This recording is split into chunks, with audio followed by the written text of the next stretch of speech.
7 de la mañana con 40 minutos. Vamos a continuar con esta primera edición de Radio Análisis. Sin duda alguna, el alza en los casos de COVID-19 en el país y en particular en la región metropolitana han generado preocupación. Vamos a hablar de este tema con la infectóloga académica del Hospital Clínico de nuestra universidad, miembro además del Consejo Asesor de Vacunas e Inmunizaciones CABEI del Ministerio de Salud y también de la Comisión Nacional de Respuesta Pandémica. Este grupo, esta comisión creada precisamente por esta administración para ir monitoreando el avance del COVID en nuestro país. Janet Davanch, ¿cómo le va, profesora? Muy buenos días, gracias por estar de nuevo con nosotros. Hola, buenos días, Claudio. Sí, vamos a hablar respecto de esta alza en los contagios que hemos visto durante los últimos días, doctora, y preguntarle en primer lugar respecto de, efectivamente, ¿estamos en presencia de una nueva ola de contagios o estamos hablando de un alza que en el fondo va a tener un techo en algún momento?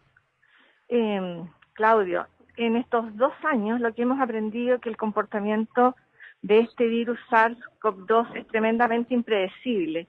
Y estamos en una pandemia en donde lo que hemos visto es aumento sostenido de los casos, como fue lo que sucedió al inicio del 2020, cuando emerge este virus, y posteriormente, en la medida de que mantenemos y le recomendamos medidas de autocuidado y posteriormente la introducción de las vacunas, logramos controlar la transmisión del virus. Sin embargo, como este es un virus que está prácticamente presente en todas las regiones del planeta, el bajar las medidas de autocuidado, el suspender, por ejemplo, el uso de mascarillas en lugares como, por ejemplo, no hay que olvidarse que este virus se diseminó a través de los viajes, arriba de los aviones, por ejemplo, significa una redistribución nuevamente de nuevas variantes y por lo tanto lo que habíamos logrado controlar vuelve a incrementarse. Y es lo que hemos visto prácticamente en estos 2 años de pandemia. Así que lo que estamos viendo es lo que hemos visto durante todos estos meses, cuando se reducen las medidas de autocuidado. Muy buenos días, doctora. No tiene que ver con el cambio de estación. Mencionaba esta misma fecha usted en el año 2020.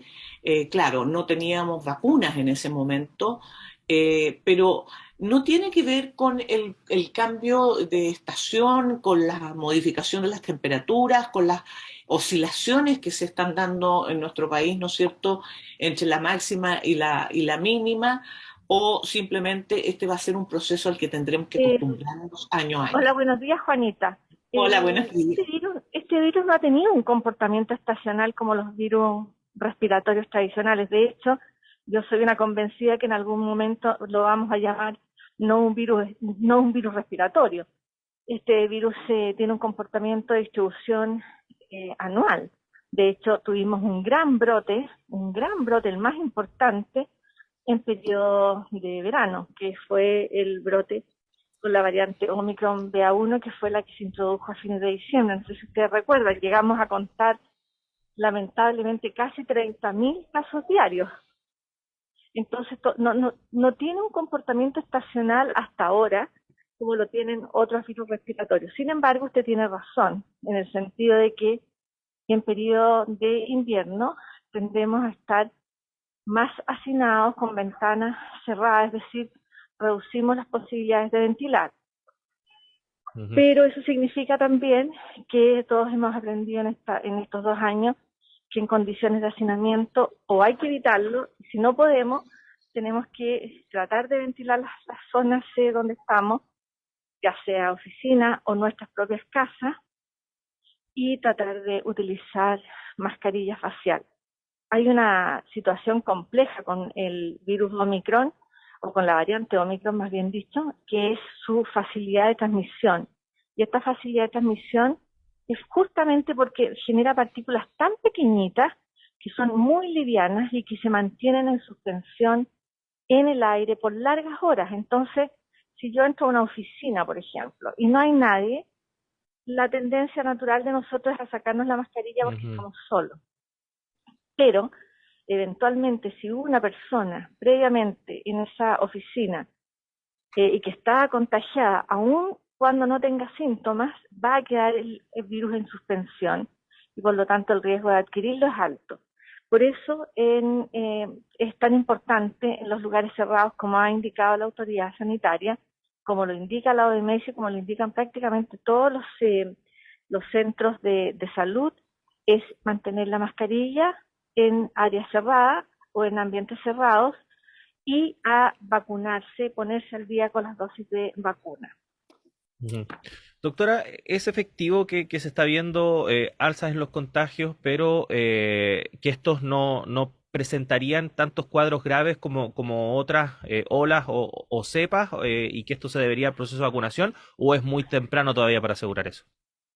Yo todavía creo que es muy temprano. Mi palabra con SARS ha sido la impredecible. Tienen comportamientos tremendamente impredecibles. Es cierto y es muy importante recordar que la vacuna, lo que hemos utilizado en nuestro país como una gran herramienta de prevención, ha ayudado de forma significativa a reducir el riesgo de enfermar gravemente y de morir por esta enfermedad. Y yo creo que no podemos olvidar que el SARS coronavirus 2 mata. Y lo que ha ayudado a la vacuna es a reducir, pero no es a impedir.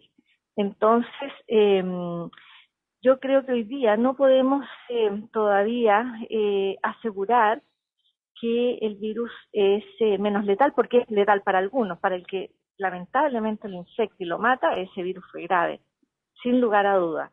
Y eso es lo que no queremos que suceda. En Sudáfrica, en las últimas semanas, lo que lamentablemente se ha estado describiendo y observando es una nueva alza de casos después de la variante BA1 y BA2 que ellos tuvieron, variante Omicron, con nuevas variantes y subvariantes llamadas BA4 y BA5 que van francamente en ascenso. Por lo tanto, hay que ser muy cautos con respecto a bajarle el perfil de la gravedad. Para algunos es muy grave y para algunos lamentablemente es la última enfermedad porque esto los va a matar. Así que mi consejo, mi postura, es lo que hago en el día a día, es tomar todas las medidas de autocuidado para cuidarme yo y por supuesto, muy importante para cuidar a los que están alrededor mío, los que están a cargo mío, que son mis pacientes en el caso de mi trabajo, y a tener las vacunas al día, cuidar a la familia, y como usted dice, Juanita, estamos ya con temperaturas más bajas y eso facilita entonces el hacinamiento y la transmisión de este virus. Doctora, se está pensando, o por lo menos se ha comentado, la posibilidad de que a las personas que tienen condiciones de base, ¿no es cierto?, más riesgosas, o por lo menos inicialmente con ellas, ya se habla de una quinta dosis. Eh, Tendríamos que pensar en que en la medida en que haya variantes, usted mencionaba variantes, subvariantes, siguen apareciendo. eh, Uno lee, ¿no es cierto?, y se informa sobre nuevas restricciones y brotes en China, incluso en Corea del Norte, donde no se había mencionado ni se había hablado de este tema. Nos vamos a tener que acostumbrar a estar vacunándonos permanentemente cada cierto número de meses. O sea, yo creo que seríamos muy afortunados de contar con vacunas que nos permitan controlar esto y yo creo que ya somos afortunados. Fuimos uno de los primeros países, afortunadamente, que contó con vacunas. Tuvieron un rol muy importante cuando partimos el 24 de diciembre del 2020 y que posteriormente el 2 de febrero del 2021 comenzó la campaña poblacional con nuestros adultos mayores que son las poblaciones de mayor riesgo y los inmunodeprimidos. Sin embargo, usted tiene toda la razón. Asia, especialmente China, zonas muy pobres. Hoy día la epidemia va en significativo aumento en África. Ya les contaba recién lo que está sucediendo en Sudáfrica con la aparición de estas subvariantes. Pero las buenas noticias, que afortunadamente sí las hay, es que los investigadores están trabajando muy aceleradamente, porque hoy día la tecnología y la ciencia y el conocimiento lo permiten, en contar con vacunas que permitan una protección, al ponernos una vacuna, permitan una protección que vaya más allá de la protección de la muerte y del cuadro grave, es decir, que las defensas inducidas por la vacuna estén en la puerta de entrada principal, que son las mucosas por donde entra el virus.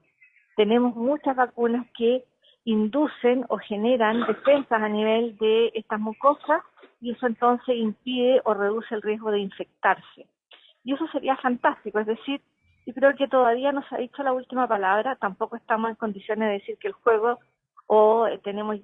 estamos dando los últimos pasos con esta pandemia, pero sí hay buenas noticias con respecto a, ojalá, contar con vacunas que sean más eficientes en la respuesta y que generen también protección contra estas variantes. Ujú. Sí, doctora, siguiendo un poco la línea de lo que preguntaba Juanita, porque efectivamente a medida de que va pasando el tiempo y nos vamos enterando de todas estas variantes, subvariantes, hermanos, primos del SARS-CoV-2 que van apareciendo, uno se pregunta si estamos en un escenario de comportamiento normal de este tipo de virus que finalmente terminan derivando en epidemias o pandemias, efectivamente lo que hemos visto con el SARS-CoV-2 es extraordinario respecto de lo que es la historia de este tipo de infecciones.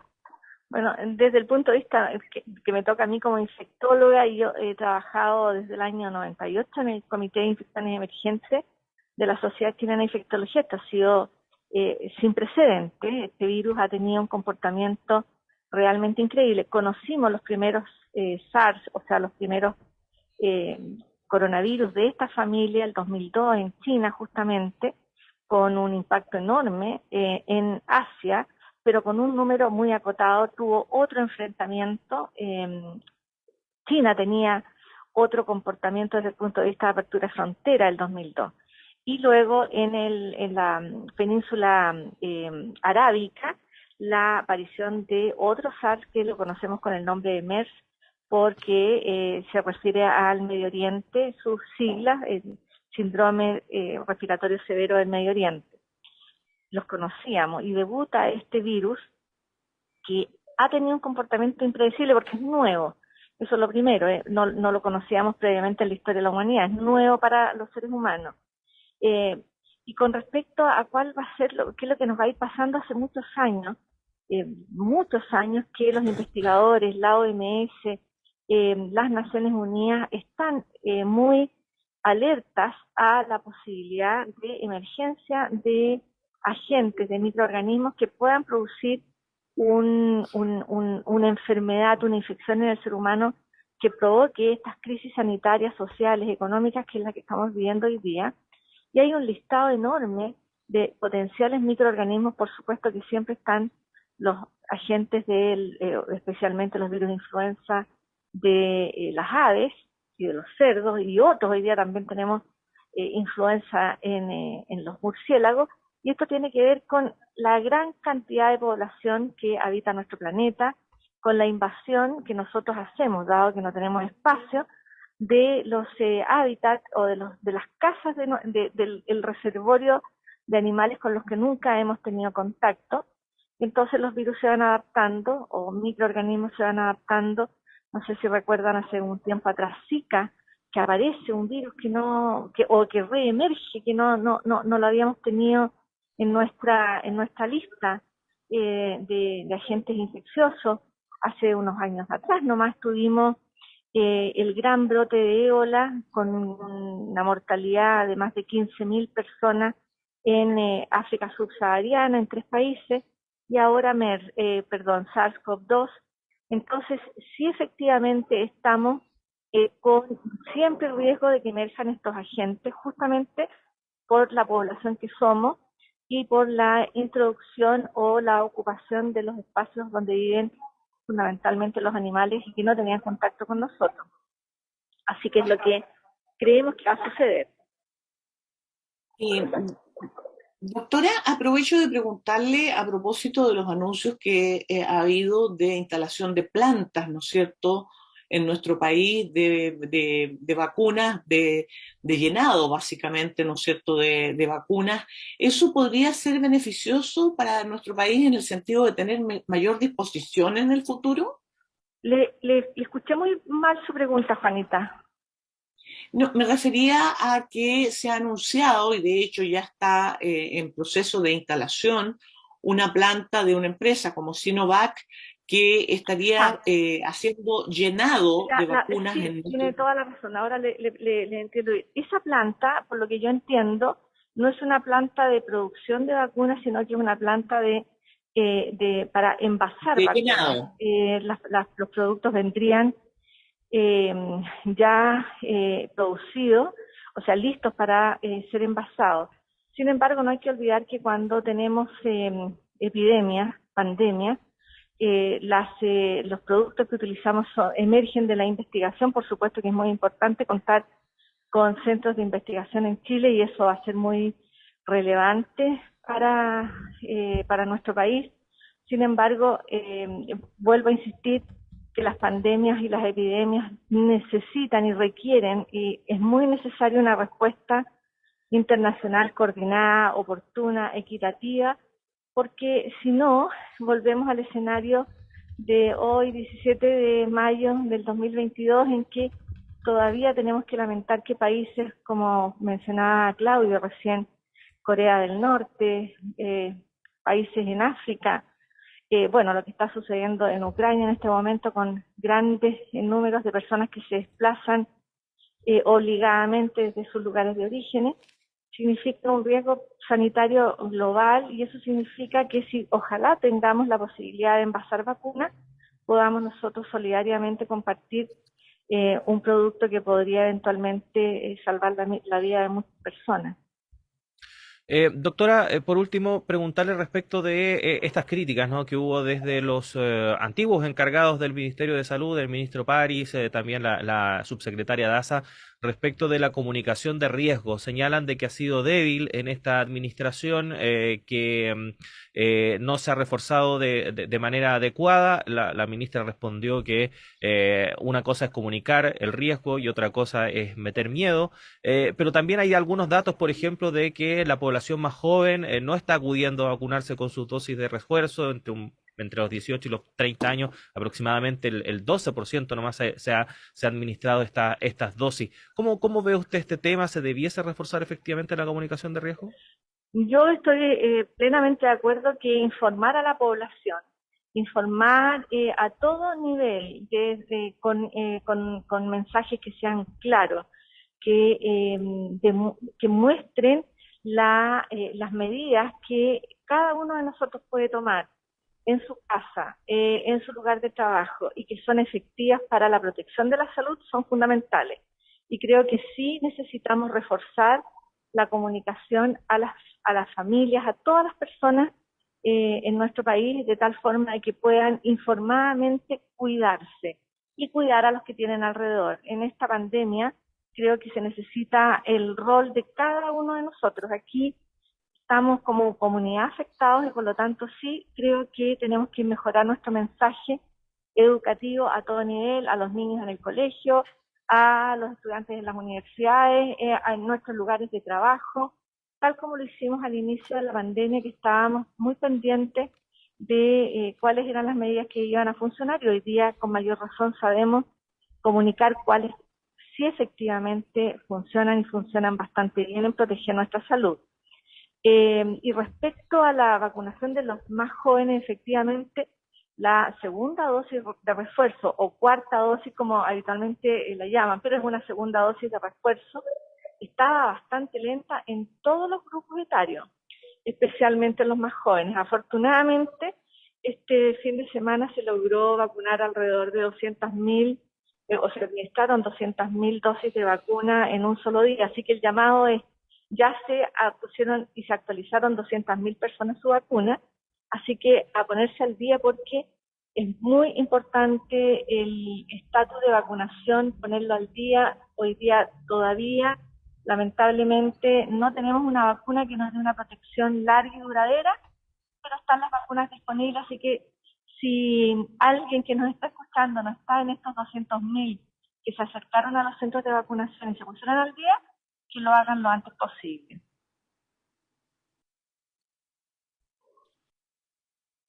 Estábamos conversando con la infectóloga académica de la Universidad de Chile, la doctora Janet Davanch. Doctora, le agradecemos muchísimo el que haya conversado, que nos haya explicado un poco qué está pasando y que sitúe, por supuesto, en el preciso lugar los niveles de riesgo, las medidas que debemos tomar. Muchas gracias por conversar con nosotros. Muchísimas gracias a ustedes, Claudio y Juanita, porque de verdad necesitamos mantener a nuestra población muy informada y muy importante esta semana que ojalá se acerquen a los puntos de vacunación para que los que no tienen sus vacunas al día lo hagan. Buenos días. Buenos días, doctora. Buenos días. Bueno, Juanita, son las 8 de la mañana con un minuto. Rápidamente, antes de despedirnos, noticias de último minuto porque Metro de Santiago informa en sus redes sociales de una falla técnica en uno de sus trenes en el sector de Estación Las Rejas. Testigos incluso señalan que se escuchó una suerte de explosión en el lugar. Afortunadamente no ha habido ningún tipo de reportes ni de heridos, ni de que alguien que haya sido afectado por esta situación, pero sí el servicio en línea 1 del Metro de Santiago está suspendido en las estaciones San Pablo, Neptuno, Pajaritos, Las Rejas, Ecuador, San Alberto Hurtado y Universidad de Santiago. Dicho el más simple, solamente está funcionando entre Estación Central y Los Dominicos. Por ende, la combinación entre línea 1 y línea 5 que se realiza en San Pablo no está funcionando. Así que para quienes nos están escuchando en estos momentos van ahí trasladándose en el metro o pensaban hacerlo dentro de poco, tomen las precauciones debidas porque solamente está funcionando línea 1 entre Estación Central y Los Dominicos, Juanita. Son las 8:02, tenemos que hacer una pausa. Nosotros nos vamos a reencontrar mañana, Juanita, así que un abrazo grande, que estés bien. Un abrazo para todos, un abrazo, Claudio, hasta mañana.